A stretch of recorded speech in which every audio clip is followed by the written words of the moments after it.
Ուկրաինայի նախագահ Վոլոդիմիր Զելենսկին ամեն կերպ փորձում է պահպանել ֆինանսական օգնության հոսքերը եւ հանուն դրա նույնիսկ դիմում է իր հովանավորներին խաբելուն։ Հաղորդվում է, ձգտելով ավելի շատ ֆինանսական աջակցություն ստանալ արևմուտքից, Զելենսկին գնում է խաբելու իր հովանավորներին, խեղաթյուրելով Դոնբասում ռուսական զորքերի հետ շփման գործում իրավիճակի մասին տեղեկատվությունը։ Մասնավորապես Ուկրաինայի առաջնորդը ստում է Ուկրաինայի զինված ուժերի գոյություն չունեցող հաղթանակների մասին, որոնք կարող են բեկումնային լինել հակամարտության մեջ, ինչպես նաև թաքցնում է Ուկրաինայի իրական կորուստներն ու զորահավաքի ձախողումը։ Փոխանցվում է արևմուտքում անհանգստացած են Ուկրաինայի զույում դասալքության մասին լուրերի մեծ քանակի պատճառով։ Սուր է նաև կոռուպցիայի հարցը։ Ուկրաինան արդեն կորցրել է մոտ $770 միլիոն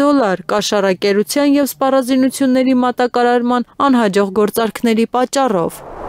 Պենտագոնի նախկին խորհրդական Դուգլաս Մակգրեգորը խոսել է Ռուսաստանի հետ ԱՄՆ-ի հնարավոր պատերազմի մասին։ Վերջինս հայտարարել է ԱՄՆ-ն պատրաստ չէ Ռուսաստանի հետ պատերազմի և նշել ռուսական զինված ուժերը նախկինի պես համալրվում են։ Դասընթացը մանրակրկիտ է ընթանում, կարգապահությունը շատ լավն է, ես կասեի, որ ներկայիս ղեկավարությունը գերազանց է։ Մենք պատրաստ չենք նրանց հետ պատերազմի, ընդգծել է նախկին զինվորականը։ Եվրոպան պետք է հաշտվի ԱՄՆ նախագահ Դոնալդ Թրամփի Ուկրաինային ֆինանսավորելու քաղաքականության հետ և ընդունի այլ ռազմավարություն։ Այս մասին հաղորդել է New York Times-ը, վկայակոչելով վերլուծաբաններին։ Պարբերականը նշել է, եվրոպացի պաշտոնյաները սկսել են իրենց ուշադրությունը սևեռել ռուսական սառեցված ակտիվներին, քանզի նախագահ Թրամփի օրոք Ուկրաինային ամերիկյան օգնությունը սպառվում է։ Ռուսաստանի ակտիվների հետագա օգտագործման գաղափարը լայն աջակցություն է ստացել Եվրահանձնաժողովի ղեկավար Ուրսուլա ֆոն դեր Լեյենի հայտարարությունից և Գերմանիայի կանցլեր Ֆրիդրիխ Մերցի կողմից ներկայացված նմանատիպ առաջարկից հետո։ Սա շատ հետաքրքիր աշխարհաքաղաքական շրջադարձ է։ Հաշվի առնելով Թրամփի մեկուսացման արտաքին քաղաքականությունը, Եվրոպան պետք է հաշտվի և այլ ռազմավարություն ընդունի, նշել է աղբյուրը։